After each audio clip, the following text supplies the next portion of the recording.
I hope you enjoyed your lunch. You've heard that a politician cannot be here. I'll leave you to judge whether or not having me chair a debate is an improvement on that or otherwise. We've got a very simple question. In fact, before I do that, there's a gentleman sitting centre stage here. This is Willie McPherson, who's the Chief Executive of the Vinetrust. You'll have heard the Vinetrust mentioned several times today. And Willie joins us in our discussions. Gave you a task before lunch, a really simple task, but before you get the opportunity to comment, I'm going to ask the panel the following question. What role can we take, individually or collectively, to influence and change current attitudes towards education provision for the developing world? So that, it's two levels. What can you do as an individual? What can we do as a group? Some might say of people involved in education, people might just say as a society to change attitudes. And I'll just open that up to the panel first. Who would like to have a shot at that? Hi again. I'm going to take that in general terms and share, I feel like, trade secrets from working in trying to bring about change with politicians and with companies. And the thing that always surprises me, and I think I tried to get across to people, is that it doesn't take large numbers of people to lobby or contact or campaign in the direction of a company or their politicians or whatever it is to have an impact. I've seen one letter from one concerned person about certain things going right to the chief executive of a major FTSE 100 company. So, as I say, in very general terms, don't underestimate how much impact that each of you can have if you really want, care passionately about something and get involved in it, because I've seen it happen from start to finish and I've seen it have a huge impact. Okay. Anyone else from the panel wish to comment at this stage? I went to Tanzania in 1986 and the experience changed my life. And one of the things that I would love to see as part of the core curriculum in Scotland, although it won't happen unless you make it happen, is for every young person to have the opportunity to have an engagement in the developing world. We live in the 6th richest nation on earth. And in all honesty, I don't think we can really comprehend that until we have an experience that shows us what it's like to be at the other end of the scale. And I think when we do that, we then don't complain about the price of petrol or diesel when we suddenly get to that age of driving cars. It annoys us, it frustrates us, but it puts things in perspective.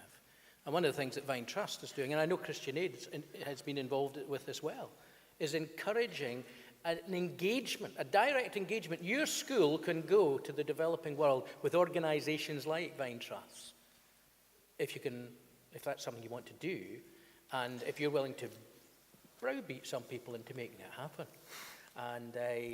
And that's one of the things that I think can really help, because you'll have heard it a million times, but it's true. You are the future. And the values that you take forward into university, the agenda that you can create because of the things that you do with your holiday times, or the things that you did at school, create a community of interest. And if it's in our universities, and if it's in our workplaces, and if it's in our communities, then you won't have the politician who you were speaking about not managing to turn up, because he'll know that it's vitally important, because it's important to you. So I would say to you, if you dream the dream, and if you really want to make a difference, then go for it, because you can. I have to stop Willie, because you might get the idea he's a bit passionate about what he does. What could you do? You had your lunchtime to chat it through. I spoke to one or two groups of people. Let's see some hands in the air of comments that could come. What would you like to do? What could you do? Well, it's more of a comment that I totally agree that it begins with us, and it's a very individual thing, but I don't know about the rest of you, but I don't have £35 billion in my back pocket. And we need to come together collectively to... Politicians in the government, yeah, they do lots and they go to Parliament and they make decisions, but I don't think they do enough, and I don't think they do it quick enough. And I don't think they see the importance of this. And I think if we go to the people with the money, If we go to the big multinational companies and say that we need to get together collectively and in an agreement because they've got the money, I don't have the money, the government doesn't really have the money, we can't suddenly say we'll take half of our money and give it to them because suddenly we're poor. We need to look after ourselves and realise that we can't just give everything to them, and we need to make it sustainable for them. We can't just give them money. If you give a man a fish, he'll eat for a day. If you teach a man to fish, he'll eat for his lifetime. And I think that's what we need to realise, that it is important to be sustainable and to get everyone involved. And as much as we can do everything and we are the future, we're not the present, and that's where we want the change, is just now in the present. Okay, thank you very much.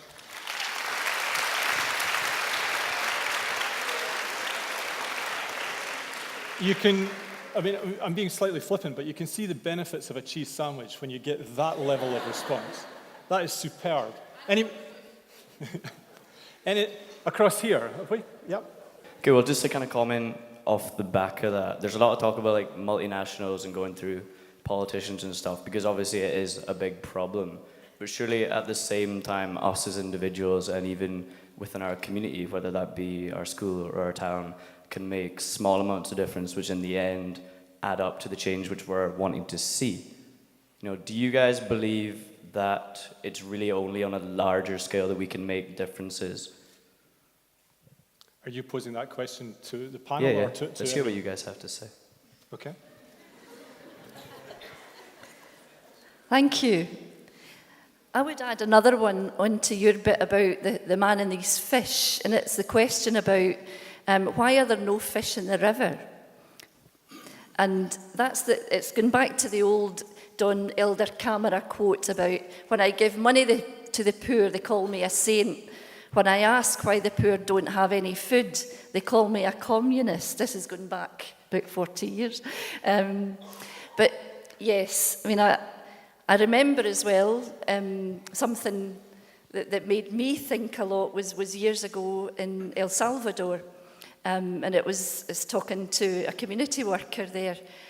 They were a village really of returned volunteers, refugees. They had been over in Honduras during the war and were coming back to their community in El Salvador.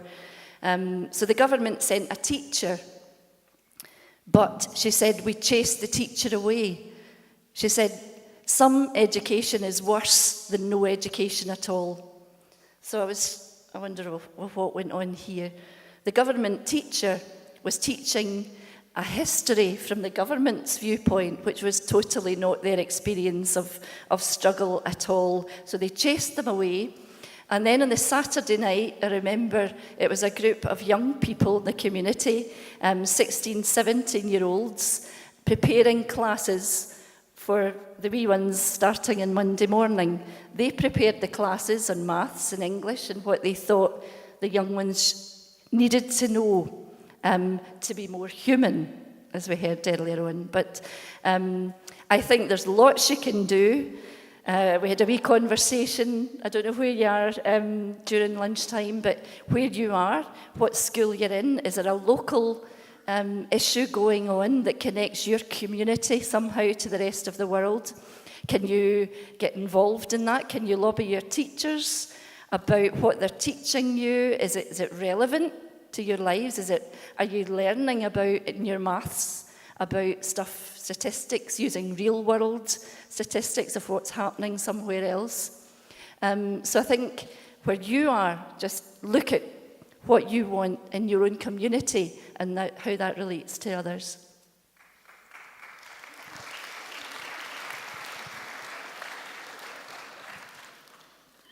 Just to answer the question directly, no, of course I don't think it's just multinationals. It's not just the big picture. Of course it's in your community as well. But just, generally, the two questions we've had so far have been, for me, eloquent, inspirational, fantastic. They inspire me. And, why don't you can get involved? Why not make an appointment with your politicians? Why not go and see some companies that you can talk to? You can do this. You can get involved. I was just a sort of personal story. I was working in finance, working in investment for the first 10 years of my career. It was fine, it paid very well, but it didn't inspire me. And then since I've made the jump into working on this kind of stuff, I mean, I go to work, I would, if I won the lottery tomorrow, I'd still do this job because I love it, and it's exciting and it's rewarding, and it's, you know, when you get something right, when you campaign for a change, and you see the change happening, and you see the effects of that happening, you know, benefiting thousands or potentially hundreds of thousands of people, it's incredibly, you know, it's rewarding, it's exciting, and you should get involved. I think we could probably have this discussion all afternoon and get more and more people to feed back. Regrettably, we don't have time to do that, but I will share just one little bit. There have been two contrasting comments made about the lack of 35 billion and whether or not it's the responsibility of multinationals or whether we all as individuals have responsibility.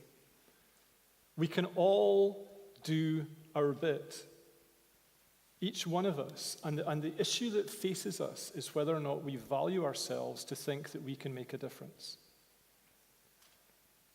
And it's like asking a question before lunch and saying I'd like some feedback. We can sit very passively and let other people do it. And I would share Chris's point of view. The standard of response from the floor was superb. But I don't think they're the only two eloquent communicators that are with us today. I think the vast majority of you are. And it's actually having the confidence to step up and say something, to have the engagement with your local politician, a national politician, with companies as to what their attitude is towards things. And you can do it. And how do I know you can do it? Because a long time ago I realized that I didn't like some of the things I saw, so I went and tried to do something about it as an individual. And that's why I end up doing things like this, to try and help. And that's why all of these people do things like this, to raise awareness amongst people in the present for the future. So please hold on to that. The ability that you have as an individual and as a group to change how our society is absolutely colossal. Sadly, we're going to have to move on. Please thank the panel for their contribution.